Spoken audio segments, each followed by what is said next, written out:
President Trump has paused almost all of his new tariffs, which sent stocks soaring. But the president's tariffs on China are up and escalating the trade war with the world's second largest economy. NBC's Alice Barr reports. A mass exhale and surging stocks on Wall Street as President Trump suddenly reversed course, announcing a 90-day pause in his punishing tariffs on 75 countries that reached out to negotiate. You have to be able to show a little flexibility. The president, though, keeping new baseline 10% tariffs in place, along with previous tariff rounds, including on Mexico and Canada. But all eyes are on the deepening rift with China. President Trump hiking tariffs on Chinese imports even more to 125% after China's retaliatory taxes on U.S. goods jumped to 84%, taking effect overnight. China wants to make a deal.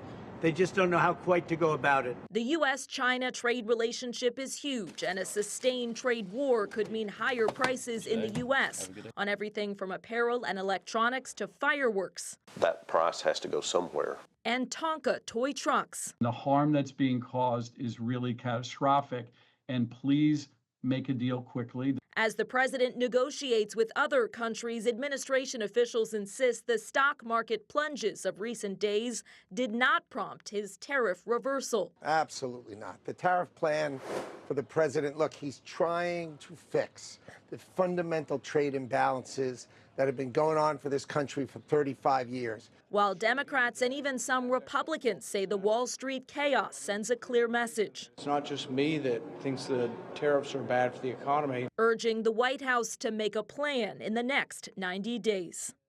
President Trump says he's focused on reaching individual fair deals with U.S. trading partners. The new Prime Minister of Canada, where ties have been seriously strained, saying he'll start negotiating with President Trump immediately on a new economic and security relationship. In Washington, Alice Barr, NBC News.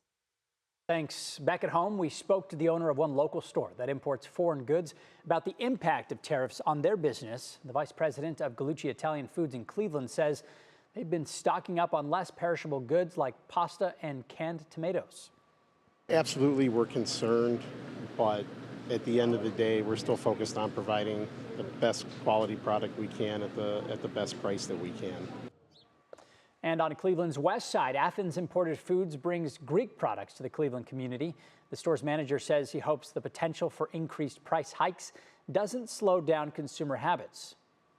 Every week I check the prices. Every week we change prices up or down as needed, so it just keep going with what we're doing, Business leaders say prices have been fluctuating for a few years, so they're used to market instability. They say it's hard, though, to prepare for and predict the impacts of tariffs because the numbers keep changing.